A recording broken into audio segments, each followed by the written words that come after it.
Hello everyone, study for you में आपका स्वागत है। आज हम देखेंगे बीपीएससी का प्रीवियस क्वेश्चन जो कि आधुनिक भारत का इतिहास है। इससे पहले हमने प्राचीन भारत का इतिहास और मध्यकालीन भारत का इतिहास का प्रीवियस क्वेश्चन अपलोड कर दिया गया है, तो आप उसे जाके देख सकते हैं। आधुनिक भारत का इतिहास में 335 क्वेश्चन है जो कि हम थोड़ा थोड़ा करके देखेंगे। और चैनल पर नए हैं तो चैनल को सब्सक्राइब कर लीजिएगा, वीडियो को लाइक कीजिएगा और शेयर जरूर कीजिएगा। तो आइए हम बिना देरी के आज का फर्स्ट क्वेश्चन स्टार्ट करते हैं। आधुनिक भारत का इतिहास है, इसका फर्स्ट क्वेश्चन हमारा है, पुर्तगाली उपनिवेश का प्रथम वायसराय भारत में कौन हुआ? तो पुर्तगाली उपनिवेश का प्रथम वायसराय हमारा हुआ अल्मीडा जी। ऑप्शन नंबर सी हमारा हो जाएगा राइट आंसर।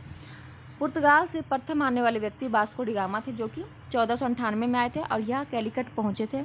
कैलिकट में कालीकट के जो राजा थे जमोरिन, इनका स्वागत किया था और इन्हें यह आके यहाँ पे मसालों को खरीद के पुर्तगाल ले गए और वहाँ पे जाके उन्हें 60% ज़्यादा मुनाफा हुआ। तो फिर उन्होंने वहाँ से वायसराय भेजा गया जो कि अल्मीडा जो थे फर्स्ट थे। तो आइए हम दूसरा क्वेश्चन देखते हैं।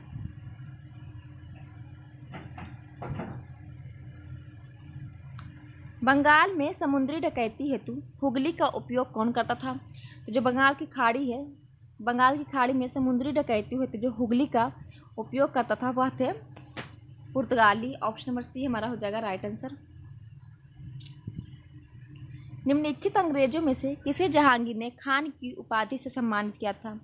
तो 1608 में आए थे विलियम हॉकिंस, जो कि जहांगीर के दरबार में गए थे। तो जहांगीर ने इन्हें खुश होकर खान का उपाधि दिया था। तो विलियम हॉकिंस हमारा राइट आंसर हो जाएगा।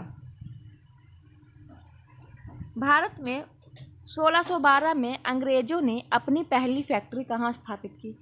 तो भारत में 1612 में अंग्रेजों ने पहली फैक्ट्री सूरत में स्थापित की। तो ऑप्शन में हमारा डी हो जाएगा right answer. Dutch east India company ने किस वर्ष अपनी फैक्ट्री पटना में स्थापित की थी? तो ओम प्रकाश के हिसाब से 1638 में डच ने पटना में अपनी फैक्ट्री स्थापित की थी, लेकिन इसमें कोई ऑप्शन ऐसा नहीं है। लेकिन आयोग ने इस क्वेश्चन का आंसर 1632 माना है, लेकिन आंसर होना चाहिए 1638। ये क्वेश्चन आप देख लीजिएगा, दोनों याद रखिएगा ऑप्शन। ऐसे तो इसका आंसर ई होना चाहिए था, इनमें से कोई नहीं, क्योंकि 1938 ऑप्शन में नहीं है, लेकिन आयोग ने इसका आंसर 1632 माना है। ये देखिए 1938 में सर्वप्रथम पटना में डच ईस्ट इंडिया कंपनी का प्रवेश हुआ। इतिहासकार ओम प्रकाश ने 1638 में पटना में डच फैक्ट्री की स्थापना संबंधी तथ्य प्रस्तुत किए हैं, जो आर्थिक तंगी के कारण उसी वर्ष बंद हो गई। वर्तमान में डच फैक्ट्री का वह स्थान पटना कॉलेज के नाम से जाना जाता है। यद्यपि बिहार लोक सेवा आयोग ने अपने प्रारंभिक उत्तर पत्रक में इस प्रश्न का उत्तर 1632 माना है। निम्नलिखित में से प्रथम कर्नाटक युद्ध का कौन सा तत्कालीन कारण था? तो प्रथम कर्नाटक युद्ध का जो तत्कालीन कारण था वह क्या था? ऑस्ट्रिया के राजाओं का विरोध था, लेकिन इसमें ऐसा कुछ दिया हुआ नहीं है। तो इसमें हो जाएगा अंग्रेजों द्वारा फ्रांसीसी जहाज़ों का अधिग्रहण। अंग्रेजों ने फ्रांसीसी जहाज़ों का अधिग्रहण कर लिया था, इस वजह से प्रथम तत्काल युद्ध था कर्नाटक का। कर्नाटक और आंग्ल कर्नाटक युद्ध हुए हैं 3, जिसमें कि फ्रांसी और अंग्रेजों के बीच में हुआ है आंग्ल कर्नाटक के। और पहली जो आंग्ल कर्नाटक युद्ध की जो समाप्ति होती है वो एक्सला शैपल की संधि से समाप्त होती है। तो ये देखिए हमारा कर्नाटक का प्रथम युद्ध हुआ था 1746 से लेकर 48 के बीच में।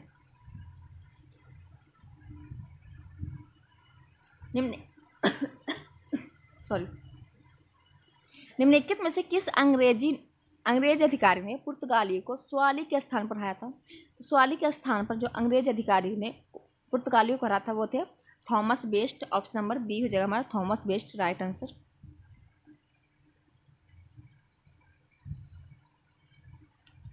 उस क्षेत्र की पहचान करें जहां से यूरोप वासियों को सर्वोत्तम शोरा और अफीम प्राप्त होता था। तो सबसे उत्तम और शोरा और अफीम जो प्राप्त होता था यूरोप वासियों को, वो बिहार से होता था। ऑप्शन नंबर ए हमारा हो जाएगा राइट आंसर। अंग्रेजी शासनकाल में भारत का कौन सा क्षेत्र अफीम उत्पादन क्षेत्र हेतु था? तो यह था हमारा बिहार। ऑप्शन नंबर ए हो जाएगा हमारा right answer.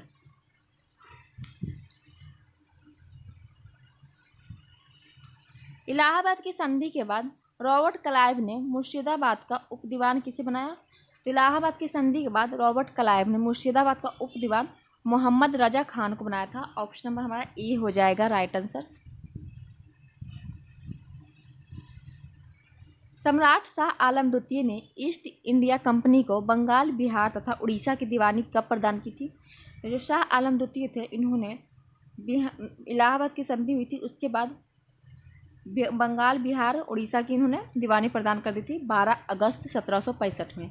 Option number A हमारा हो जाएगा राइट आंसर।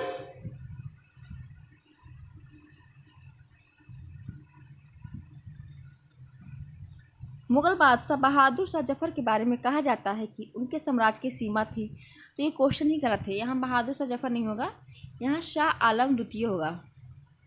शाह आलम के द्वितीय के बारे में कहा गया है कि जो लाल किला से लेकर पालम गांव तक इनकी जो साम्राज्य की सीमा थी, 10 सिकुड़ती हुई एक सीमा थी। तो इसमें हमारा क्वेश्चन गलत है, तो आयोग ने इस क्वेश्चन को रद्द कर दिया था, तो हमारा इसमें कोई भी नहीं होगा क्योंकि क्वेश्चन ही गलत है। शाह आलम द्वितीय के बारे में बोला गया। देखिए इसका हम डिफिनेशन आपको दिखा देते हैं। बहादुर शाह जफर के बारे में नहीं बल्कि मुगल शासक शाह आलम द्वितीय के बारे में फारसी भाषा में यह कहावत प्रसिद्ध थी कि सल्तनत ए शाह आलम अज दिल्ली तपालम, मतलब कि अर्थात शाह आलम के काल में मुगल साम्राज्य सिकुड़ते सिमटते दिल्ली के लाल किले से पालम गांव तक रह गया था। बिहार लोक सेवा आयोग ने इस प्रश्न को निरस्त कर दिया है। रंजीत सिंह ने सुप्रसिद्ध कोहिनूर हीरा प्राप्त किया था। यह शाह शुजा से किया था प्राप्त रंजीत सिंह ने। तो ऑप्शन नंबर ए हो जाएगा हमारा राइट आंसर। जो हमारा कोहिनूर हीरा है शाहजहां ने अपने मयूर सिंहासन में उसे जड़वा दिया था। तो मयूर सिंहासन जब मोहम्मद शाह रंगीला राज कर रहा था तो 1779 में नादिर शाह का आक्रमण होता है और नादिर शाह ने वो मयूर सिंहासन उठा के ले गया, जिससे कि उसके साथ साथ कोहिनूर हीरा भी चला गया। तो कोहिनूर वहाँ जाने के बाद फिर जो शाह शुजा है उनका पोता होता है अहमद शाह अब्दाली का, जो कि 1761 में ये हमारा क्या कहते हैं, तो शाह शुजा जो उसका पुत्र होता है शाह अहमद शाह अब्दाली को, वो रंजीत सिंह को यह देता है और उनसे मदद मांगता है। तो तोहफे के रूप में यह कोहिनूर हीरा रंजीत सिंह को वापस देता है और वो हीरा फिर हमारे यहाँ से ब्रिटिश राज आया तो ब्रिटिश राज ने उस हीरे को प्राप्त कर अपने साथ इंग्लैंड ले गए। तो इसमें हमारा ऑप्शन नंबर ए हो जाएगा राइट आंसर।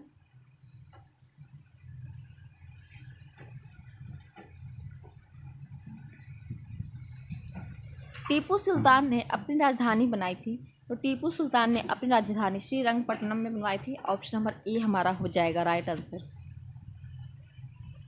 अंग्रेजों ने श्रीरंगपट्टनम की संधि किसके साथ की गई थी? तो अंग्रेजों ने श्रीरंगपट्टनम की संधि की थी टीपू सुल्तान के साथ। ऑप्शन नंबर सी हो जाएगा। जो तीसरी आंग्ल मैसूर था वो श्रीरंगपट्टनम की संधि से समाप्त होती है और ये टीपू सुल्तान और अंग्रेजों के बीच होता है।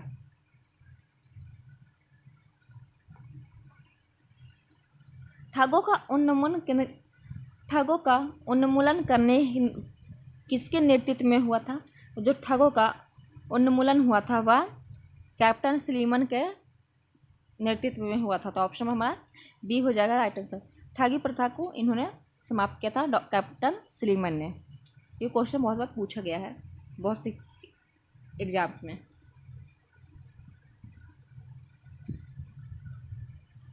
द्वैत शासन का जनक किसे माना जाता है? तो द्वैत शासक का जनक सर लियोनिल कॉर्टिस को मानते हैं। तो ऑप्शन नंबर हमारा डी हो जाएगा, सर लियोनिस कॉर्टिस राइट आंसर। भारत में द्वैत शासन कब आया था? तो 1919 में आया था। भारत में प्रथम रेलवे लाइन किस ब्रिटिश गवर्नर के समय बिछाई गई थी? तो भारत में प्रथम रेलवे लाइन 1853 में बिछाई गई थी। उस समय जो भारत के गवर्नर थे वो थे लॉर्ड डलहौजी। तो ऑप्शन नंबर ए हो जाएगा हमारा राइट आंसर।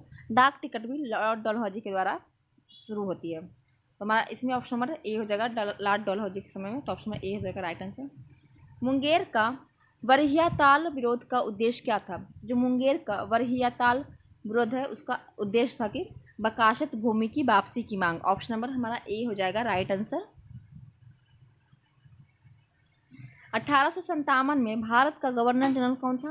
तो 1857 में भारत के गवर्नर जनरल थे लॉर्ड कैनिंग। ऑप्शन नंबर हमारा सी लॉर्ड कैनिंग हो जाएगा राइट आंसर। और यह प्रथम वाइसराय बनने वाले, भारत के वाइसराय बनने वाले भी थे लॉर्ड कैनिंग। तो ऑप्शन हमारा सी हो जाएगा राइट आंसर।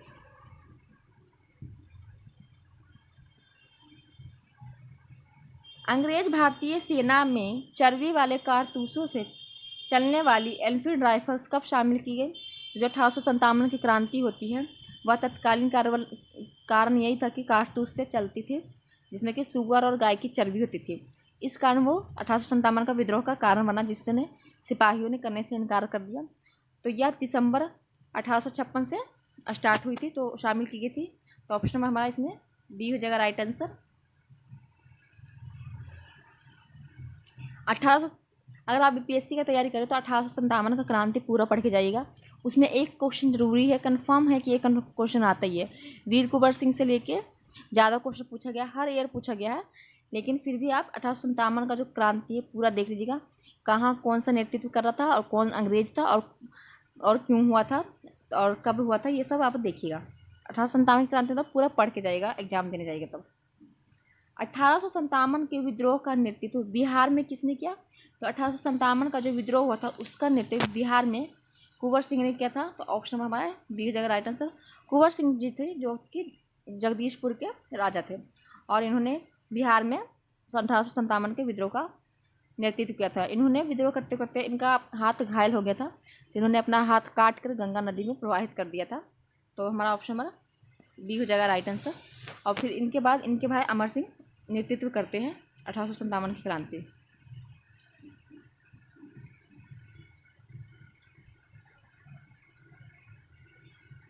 बिहार में 1857 के विद्रोह का नेतृत्व किसने किया? देखिए फिर से वही रिपीटेड क्वेश्चन है, बहुत बार पूछा गया है बीपीएससी में, इसलिए क्वेश्चन आपको बार बार मिलेगा।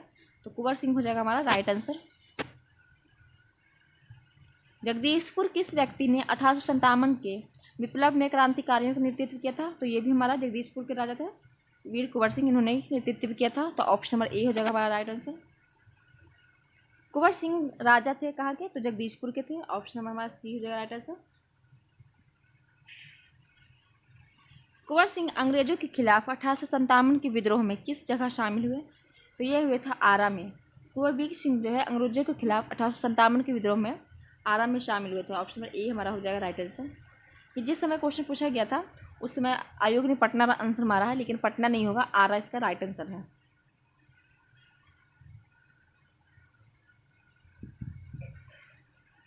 पटना के 1857 के स्वतंत्रता संग्राम के नेता थे। तो पटना के 1857 स्वतंत्रता संग्राम के नेता बिहार का कहीं का पूछे तो वीर राजपूत कुंवर सिंह हो जाएगा। तो ऑप्शन हमारा बी हो जाएगा राइट आंसर। 1857 के विद्रोह का बिहार में 15 जुलाई 1857 से 20 जनवरी 1858 तक केंद्र कहाँ था? यह जगदीशपुर था। ऑप्शन हमारा डी हो जाएगा राइट आंसर। जगदीशपुर के राजा थे, तो जगदीशपुर के राजा थे वीर कुंवर सिंह। तो ऑप्शन नंबर डी हो जाएगा कुंवर सिंह। कुंवर सिंह ने 1857 के विद्रोह का नेतृत्व किस प्रांत से किया था? तो इन्होंने बिहार से किया था, क्योंकि वीर कुंवर सिंह जगदीशपुर के राजा थे, तो इन्होंने बिहार का नेतृत्व किया था। तो ऑप्शन हमारा सी हो जाएगा, बिहार प्रांत से इन्होंने 1857 की क्रांति का विद्रोह का नेतृत्व किया था। 1857 का विद्रोह का नेतृत्व बिहार में किसने किया? तो वीर कुंवर सिंह ही हो जाएगा हमारा बी हो जाएगा राइट आंसर।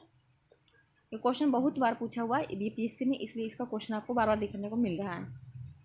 निम्नलिखित में से कौन 1857 के विद्रोह में अंग्रेजों का सबसे कट्टर दुश्मन था?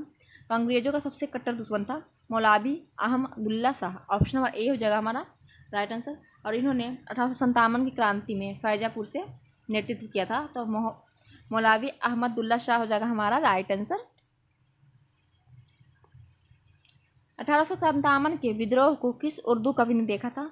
तो गालिब जी ने 1857 की क्रांति को अपने खुद देखा था उन्होंने। तो ऑप्शन नंबर सी हो जाएगा हमारा राइट आंसर।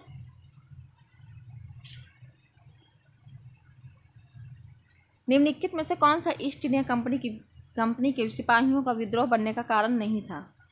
तो इसमें हमारा देख लेते हैं, ईसाई धर्म फैलाने के लिए कंपनी के अधिकारियों का प्रयास, ये कारण तो था। जहाज़ों पर यात्रा करने के लिए सिपाहियों का आदेश, ये भी कारण था। भर्ती की रोकथाम, ये भी कारण था। अधिकारियों की अक्षमता, तो अधिकारियों की अक्षमता यह कारण नहीं था। तो ऑप्शन नंबर हमारा डी हो जाएगा राइट आंसर।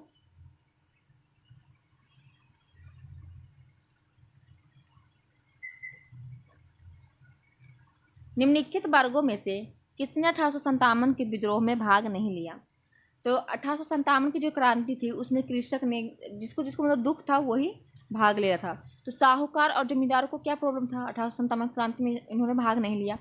पंजाब के लोगों ने, अमीर लोगों ने, साहूकार, जमींदार, पढ़े लिखे लोगों ने, ये सब ने भाग नहीं लिया था। और इसमें खेतीकार मजदूर को लोग परेशान करते थे अंग्रेज लोग, इसलिए वो उन्होंने भाग लिया। कृषक लोग से कर ज़्यादा लेते थे, उन्होंने भी भाग लिया। जैसे साहूकार और जमींदार ने भाग नहीं लिया। हमारा 2 और 4 हो जाएगा राइट आंसर। तो ऑप्शन नंबर में डी में हमारा 2 और 4 हो जाएगा।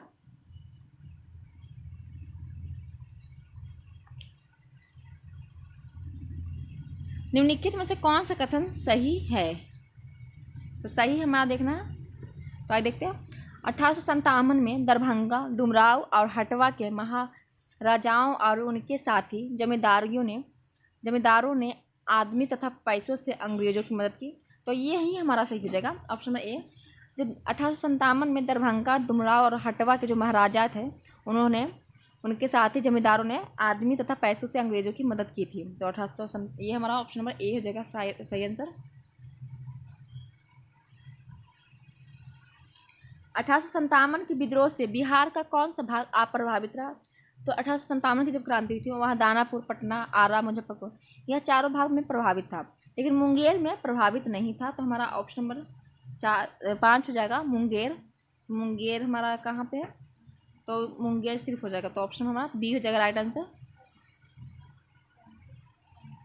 1857 का विद्रोह लखनऊ में किसके नेतृत्व में आगे बढ़ा? तो लखनऊ में बेगम हजरत महल है, जो कि 1857 में लखनऊ से नेतृत्व करती हैं। इसमें बेगम ऑफ अवध हो जाएगा हमारा, ऑप्शन नंबर ए हो जाएगा राइट आंसर। 1857 का विद्रोह मुख्यतः किस कारण से असफल हुआ? हिंदू मुस्लिम एकता की कमी, ऐसा कोई कारण नहीं है। किसी सामान्य योजना और केंद्रीय संगठन की कमी। हाँ, जो 1857 की क्रांति थी, इसमें क्या है, लोग अपने अपने देखिए स्वार्थ की लड़ाई कर रहे थे। जैसे कि रानी लक्ष्मीबाई इसलिए कर रही थी क्योंकि उनका बेटा जो है दामोदर दत्तक पुत्र था, तो उन्हें राजा मानने से अंग्रेजों ने इनकार कर दिया, इसलिए वो 1857 की क्रांति में भाग ली। और नाना साहब ने इसलिए लिया था लखनऊ से क्योंकि उनका जो पेंशन है उन्होंने अंग्रेजों ने बंद कर दिया था। और बेगम हजरत महल के भी जो बच्चे हैं उनको भी छोटे से तो उन्हें कुशासन के आधार पर मतलब कि राज हड़प लिया था, इसलिए सब स्वार्थी थे, अपने अपने स्वार्थ के लिए 1857 की क्रांति की थी। मतलब कि एक कोई कारण नहीं था कि हमें एक कारण करने के लिए, तो इसलिए इसमें हमारा बी हो जाएगा राइट आंसर। किसी समान योजना और केंद्रीय संगठन की कमी, कोई समान योजना है, सबका एक योजना नहीं था कि एक कारण के लिए हम लड़ रहे हैं और इकट्ठे होकर लड़ रहे हैं, सब अलग अलग नेतृत्व कर रहा था अलग अलग टाइम पे। तो हमारा बी हो जाएगा राइट आंसर इसमें।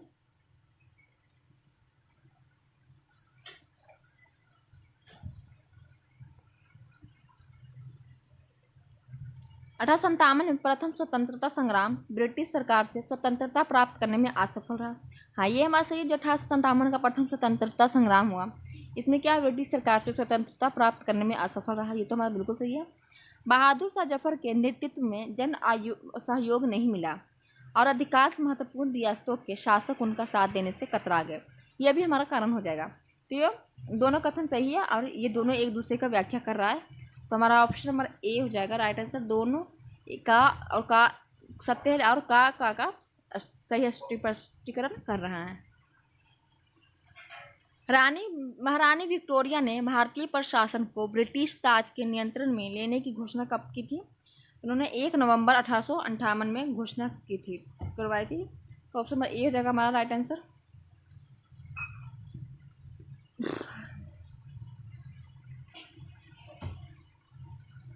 अठारह के विद्रोह के बाद ब्रिटिश सरकार ने सिपाहियों का इन प्रांत से चयन किया। जब 1857 का विद्रोह हुआ, सब जो ब्रिटिश सरकार थे वो सिपाहियों को चुन चुन के लेने लगे ताकि कि वो फिर से विद्रोह ना कर दें।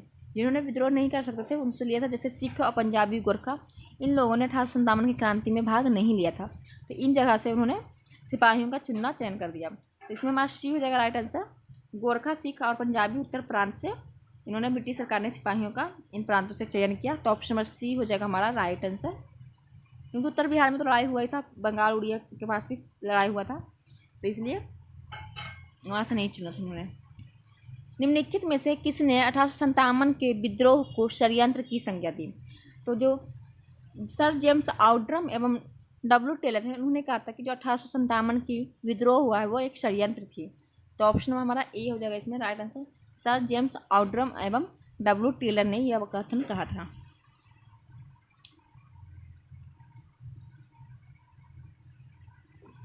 निम्नलिखित में से कौन सा आयोग 1857 के विद्रोह दमन के बाद भारतीय फौज के नव संगठन से संबंधित है?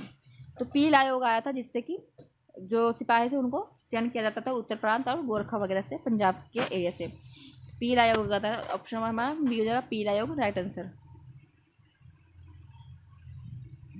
नील विद्रोह किसके बारे में है?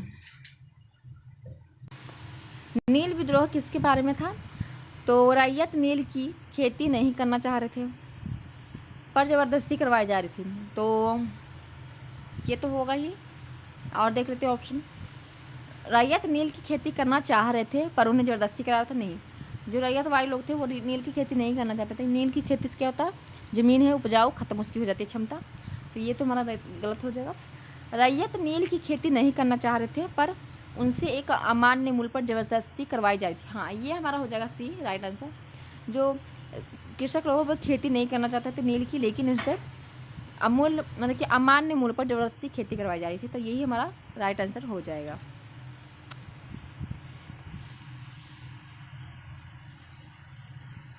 वह प्रथा जिसके तहत किसान स्वयं भूमि का मालिक होता है और सरकार को भू राजस्व के भुगतान के लिए जिम्मेदार माना जाता था, तो यह था रैयतवाड़ी प्रथा। तो ऑप्शन हमारा बी हो जाएगा राइट आंसर।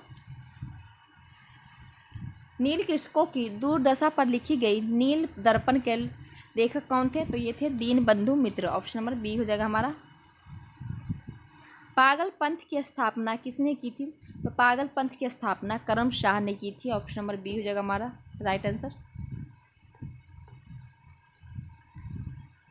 फराजी कौन थे? फराजी हाजी शरीयतुल्लाह के अनुयायी थे। ऑप्शन नंबर हमारा ए हो जाएगा राइट आंसर। फराजी विद्रोह भी हुआ था जो कि शरीयतुल्लाह के नाम से।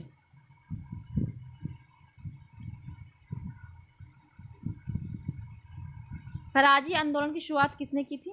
तो जो हाजी शरीयतुल्लाह थे, इन्होंने ही फराजी आंदोलन की शुरुआत की थी। तो ऑप्शन हमारा ए हो जाएगा राइट आंसर।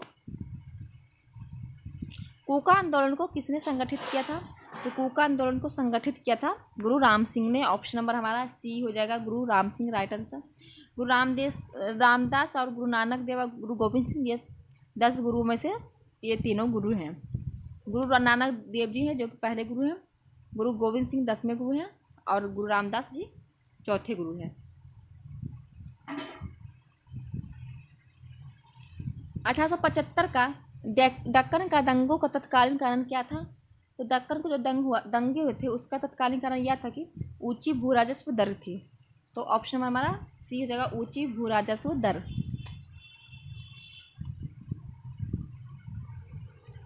सॉरी, ऊंची नहीं, महाजनों के द्वारा ऊंची ब्याज दर। ऑप्शन नंबर बी हो जाएगा हमारा राइट आंसर। महाजनों के द्वारा ऊंची ब्याज दर।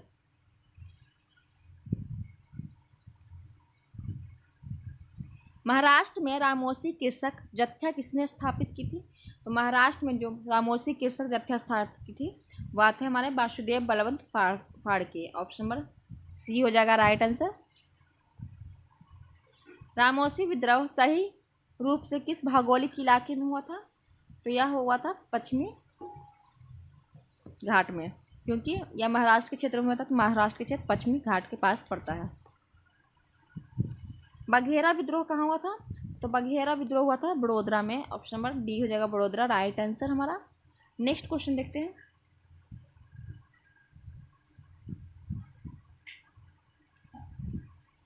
मानव बलि प्रथा का निषेध करने के कारण अंग्रेजों के विरुद्ध विद्रोह करने वाली जनजाति का क्या नाम था? तो मानव बलि प्रथा का जो निषेध करने के कारण अंग्रेजों के विरुद्ध विद्रोह किसने किया था? खोंड जनजाति ने। ऑप्शन नंबर बी हो जाएगा राइट आंसर। वीडियो रिकॉर्डिंग हो रही है ना। आज हम 100 क्वेश्चन कर लेते हैं और फिर बचेगा हमारा 235 क्वेश्चन, जो कि हम 2-3 वीडियो में उसे खत्म कर देंगे। छोटा नागपुर जनजाति विद्रोह कब हुआ? तो छोटा नागपुर जनजाति नाम का कोई विद्रोह हुआ ही नहीं था, तो इसमें हमारा ये क्वेश्चन ही गलत है। 1855 ईस्वी में संथालों ने किस अंग्रेज कमांडर को हराया? तो 1855 में संथाल विद्रोह हुआ था, जिसमें अंग्रेज कमांडर को मेजर बोरो को हरा दिया था संथालों ने। ऑप्शन नंबर सी हो जाएगा राइट आंसर। इससे 4 भाइयों ने भाग लिया था संथाल विद्रोह में, सिंधु कान्हू और चांद भैरव। ये भी क्वेश्चन पूछा हुआ है कि चारों भाई को नाम क्या था। मुंडाओं ने विद्रोह खड़ा किया, तो मुंडाओं ने विद्रोह कब खड़ा किया था?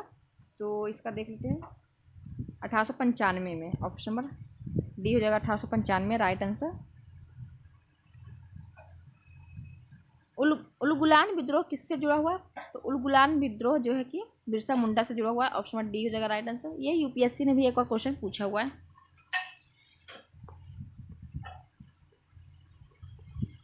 2019 में ही पूछा था यूपीएससी ने, उलगुलान विद्रोह किससे संबंधित है? तो बिरसा मुंडा हो जाएगा।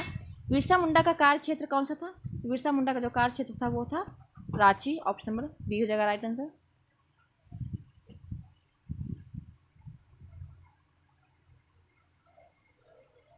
अठारह सौ 99 और 1900 में की ईस्वी को मुंडा विद्रोह क्रांति का नेता कौन था?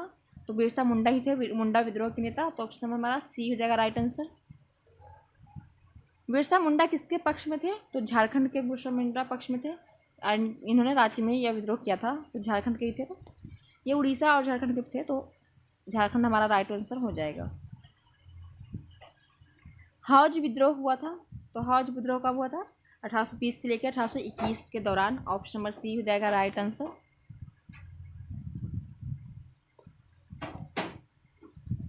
किस स्थान पर आदिवासियों ने अंग्रेजों के खिलाफ विद्रोह कर दिया था? इनमें से हमारा ये हो जाएगा सही आंसर। तो आइए इसका डिफिनेशन देखते हैं। छोटा नागपुर हो एवं मुंडा जनजातियों ने 1820-22 ईस्वी को पुनः 1831 में ब्रिटिश सेनाओं को चुनौती दी थी इस क्षेत्र में। इस कारण 1837 ईस्वी को अशांति व्याप्त रही। सिंध के जनजातियों ने भी लगातार अंग्रेजों के विरुद्ध विद्रोह कर दिया था। तो हमारा इसमें ये हो जाएगा। इनमें से किसने ईस्ट इंडिया कंपनी के कंट्रोल के खिलाफ बगावत नहीं की? तो विजयनगरम के राजा इन्होंने किया था बगावत। तमिलनाडु के पोलियार ने भी किया था, वेलुथम्पी, और तरवणकोर के दीवान ने भी किया था। जो हैदराबाद के निजाम इन्होंने विद्रोह नहीं किया था। तो ऑप्शन नंबर बी हो जाएगा हमारा राइट आंसर, हैदराबाद के निजाम। अफगानिस्तान के प्रति आक्रमण नीति किस वायसराय ने अपनाई थी? तो अफगानिस्तान के प्रति आक्रमण नीति लॉर्ड लिटन ने अपनाई थी। ऑप्शन नंबर हमारा बी हो जाएगा राइट आंसर। 1878 का वर्नाकुलर एक्ट किसने रद्द किया था? तो लॉर्ड रिपन ने। ऑप्शन नंबर ए हो जाएगा, लॉर्ड रिपन ने वर्नाकुलर एक्ट को रद्द किया था। उन्होंने इलवर्ट बिल भी लाया था लॉर्ड रिपन ने। इनको अस्थाई शासन का जनक माना जाता है। ये रहा। अस्थाई बंदोबस्त किसके साथ किया गया? तो अस्थाई बंदोबस्त किया गया था जमींदारों के साथ, मतलब कि जमींदार लोग इसमें अस्थाई बंदोबस्त में पैसे लेके आते थे। तो ऑप्शन नंबर ए हो जाएगा हमारा राइट आंसर।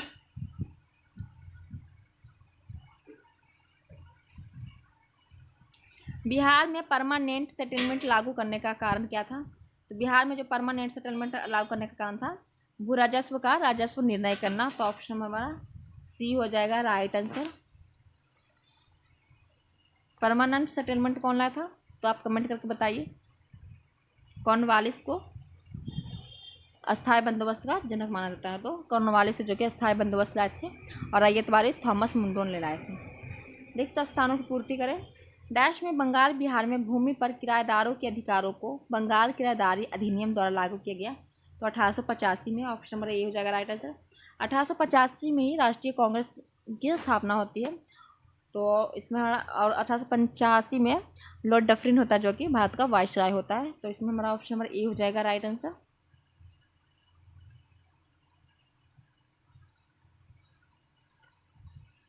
सत्यार्थ प्रकाश की रचना किसने की थी? स्वामी दयानंद सरस्वती है।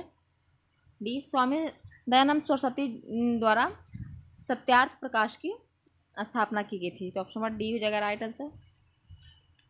अमृत बाजार पत्रिका की स्थापना किसने की? तो शिशिर कुमार घोष है जो कि अमृत बाजार पत्रिका की स्थापना की थी। तो डी हो जाएगा राइट आंसर। निम्न अखबारों में से कौन सा मुख्यतः उदारवादियों की नीतियों का प्रचारक था? तो उदारवादियों की नीति का प्रचारक कौन सा था? लीडर। ऑप्शन नंबर हमारा डी हो जाएगा राइट आंसर। दो दल थे, गर्म दल और नरम दल। तो उदारवादी थे जो कि नरम दल के थे। और 1907 में नरम दल और गर्म दल दो अलग अलग दल में भाग में बट गए थे, जो कि यह हुआ था सूरत अधिवेशन 1907 में।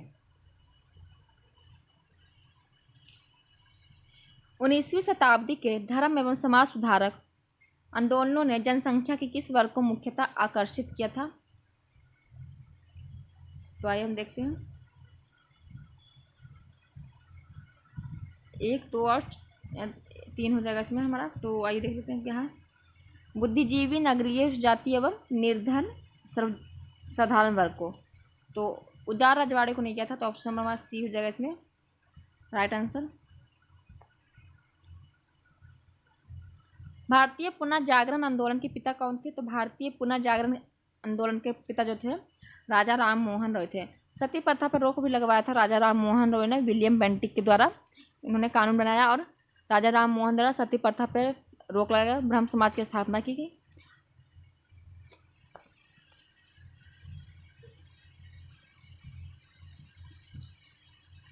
निम्नलिखित में कौन आत्मीय सभा के संस्थापक है? तो राजा राम मोहन है क्या है आत्मीय सभा के संस्थापक है। तो आत्मीय सभा ध्यान दीजिएगा, आत्मीय सभा के संस्थापक, मैंने ब्रह्म समाज कर दिया तो वो नहीं होना। हाँ, ये ब्रह्म समाज की है। तो ब्रह्म समाज की स्थापना कब हुई थी? तो 1829 में तो हमारा सती प्रथा पर रोक लगा था। 1828 में ब्रह्म समाज की स्थापना की थी राजा राम मोहन रॉय ने। तो इसमें हमारा 1828 ऑप्शन नहीं है, तो इसमें हमारा कोई नहीं होगा। तो कोई आंसर हमारा इसमें नहीं होगा। राजा राम मोहन द्वारा ब्रह्म समाज की स्थापना कब की? तो इसमें भी हमारा 1828 है ऑप्शन। तो सी हो जाएगा राइट आंसर।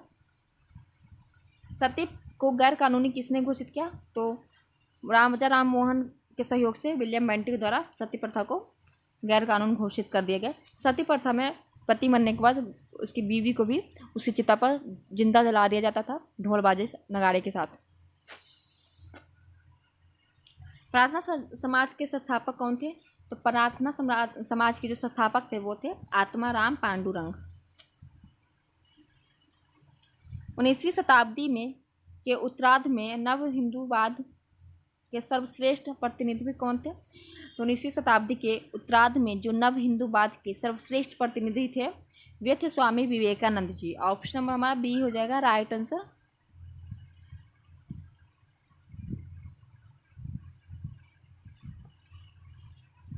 स्वामी विवेकानंद ने रामकृष्ण मिशन की स्थापना कब की थी? तो ये क्वेश्चन बहुत बार पूछा हुआ, तो ये क्वेश्चन आप ध्यान दीजिए, बहुत से एग्जाम में ये क्वेश्चन आया हुआ। तो 1897 में इन्होंने रामकृष्ण मिशन की स्थापना की थी और 1893 में इन्होंने शिकागो में जाके अपना भाषण दिया था, जो कि अमेरिका में शिकागो के। दयानंद सरस्वती द्वारा स्थापित क्या है? तो आर्य समाज। जो आर्य समाज है वो दयानंद सरस्वती द्वारा स्थापित किया गया है।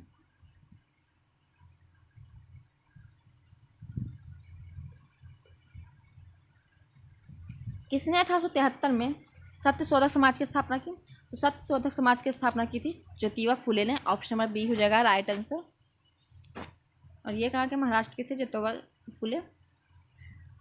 सत्यशोधक समाज की स्थापना किसने की थी? तो ये भी हमारा रिपीटेड क्वेश्चन है। ज्योतिबा फुले हैं जो कि सत्यशोधक समाज की स्थापना की थी। थियोसॉफिकल सोसाइटी की स्थापना किसने की? थियोसॉफिकल सोसाइटी की स्थापना मैडम एच.वी. ब्लॉटेस्की ने की थी। ऑप्शन नंबर हमारा ए हो जाएगा राइट आंसर। और इसको आगे एनी बेसेंट ने बढ़ाया था, लेकिन इसकी स्थापना की थी मैडम एच.वी. ब्लॉटेस्की।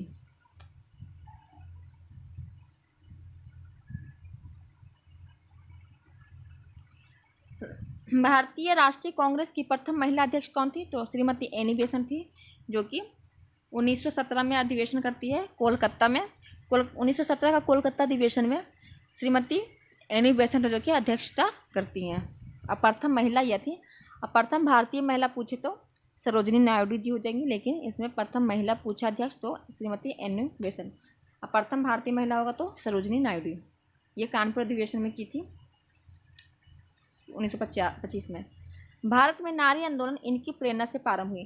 तो भारत में जो नारी आंदोलन की प्रारंभ हुई है ज्योतिबा फुले की प्रेरणा से। ऑप्शन नंबर हमारा डी हो जाएगा राइट आंसर।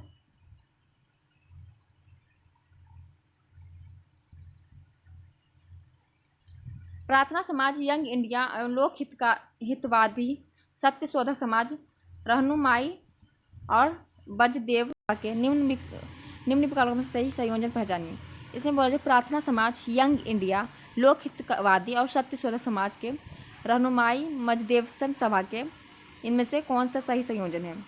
तो प्रार्थना समाज के तो आत्माराम पांडुरंग हैं। यंग इंडिया के हमारे मोहनदास करमचंद गांधी है, इन्होंने लिखा था। और लोक हितकारी गोपाल हरि देशमुख, सत्यशोधक के ज्योतिबा फुले और रहनुमाई के हो जाएगा नरोजी, मतलब कि नरोजी खुर्दजी। तो ऑप्शन नंबर बी हमारा हो जाएगा राइट आंसर।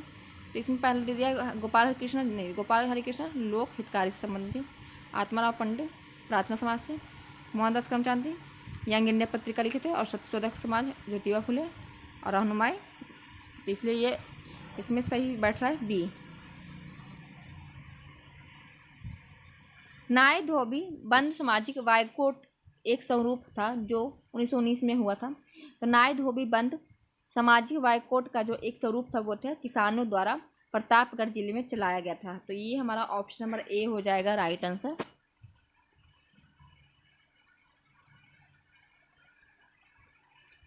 पंजाब में भूमि हस्तांतरण अधिनियम कब पारित किया गया था। तो पंजाब में 1900 में भूमि हस्तांतरण अधिनियम पारित किया गया। ऑप्शन नंबर हमारा सी हो जाएगा राइट आंसर। अवध में एक्का आंदोलन का उद्देश्य क्या था। अवध में एक्का आंदोलन का जो उद्देश्य था वो लगान का नगद परिवर्तन। ऑप्शन नंबर डी हो जाएगा हमारा राइट आंसर।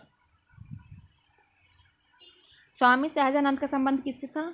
तो स्वामी सहजानंद का संबंध बिहार के किसान आंदोलन के साथ था। बिहार के किसान आंदोलन के साथ। ये क्वेश्चन भी बहुत बार पूछा है, तो आप इसे ध्यान दीजिएगा। ये क्वेश्चन 2019 में भी पूछा गया है, तो सी हमारा राइट आंसर हो जाएगा। इनमें कौन बिहार में किसान आंदोलन के साथ थे। बिहार में किसान आंदोलन के साथ कौन थे। Rajendra Prasad. Option number A हो जाएगा। राजेंद्र प्रसाद प्रथम राष्ट्रपति भी थे और यह बिहार के ही थे। सुरक्षा प्रकोष्ठ की नीति से संबंधित है। तो सुरक्षा प्रकोष्ठ की जो नीति से संबंधित है वो वॉरेन हेस्टिंग के द्वारा संबंधित है। ऑप्शन नंबर ए हो जाएगा राइट आंसर। चार क्वेश्चन और करेंगे, 100 क्वेश्चन आज करेंगे, बाकी क्वेश्चन हम अगली वीडियो में करेंगे। निम्नलिखित में से किसने बंगाल में द्वैत शासन प्रणाली को समाप्त किया था। द्वैत शासन प्रणाली को वॉरेन हेस्टिंग ने समाप्त किया था। ऑप्शन नंबर हमारा सी हो जाएगा राइट आंसर।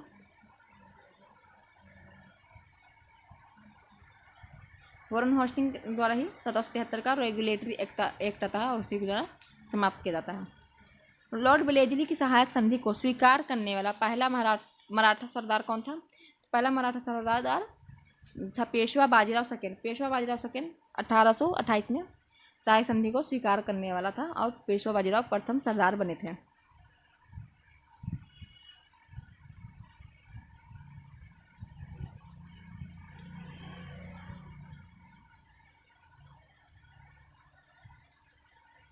इसमें 1802 दिया हुआ है, तो आप एक बार देख लीजिए 1802 था या 1820 था। मुझे ध्यान 1820 होना चाहिए, तो देख लीजिएगा एक बार आप मिला के। महारानी विक्टोरिया को भारत की सम्राज्ञी नियुक्त किया गया था। तो 1877 में महारानी विक्टोरिया को भारत की सम्राज्ञी नियुक्त किया गया था। ऑप्शन नंबर सी हो जाएगा राइट आंसर। और महारानी विक्टोरिया जो आता है घोषणा पत्र वो 1 नवंबर 1958 को पढ़ा जाता है इलाहाबाद में। बम्बई प्रेसिडेंटी एसोसिएशन की स्थापना किसने की थी। बम्बई प्रेसिडेंटी एसोसिएशन की स्थापना इनमें से कोई नहीं किया था। तो वो देखते हैं कौन से किए थे। फिरोजशाह मेहता किए थे, केटी टैलागाव, बड़ुद्दीन तैयब, मतलब तीनों किए थे इनमें से। फिरोजशाह मेहता, केटी टैलागाव, तैयबजी बनर्जी, चारों ने किया था। तो ऑप्शन ई हो जाएगा हमारा राइट आंसर। बम्बई प्रेसिडेंटी एसोसिएशन की स्थापना इन सभी ने किया था। तो 100 क्वेश्चन आज का हमारा हो गया। कल से हम 101 का स्टार्ट करेंगे। भारत संघ के संस्थापक कौन थे, तो यहाँ से हम स्टार्ट करेंगे कल से। आपको वीडियो कैसा लगा। 40 मिनट का वीडियो हो गया, बहुत हो, तो लंबा वीडियो हो जाएगा, इससे आगे हम करेंगे नहीं। तो आपको वीडियो कैसा लगा कमेंट करके बताइएगा। चैनल को सब्सक्राइब शेयर जरूर कीजिएगा। Thank you so much guys. और गलती एक दो हो गया होगा तो उसके लिए सॉरी।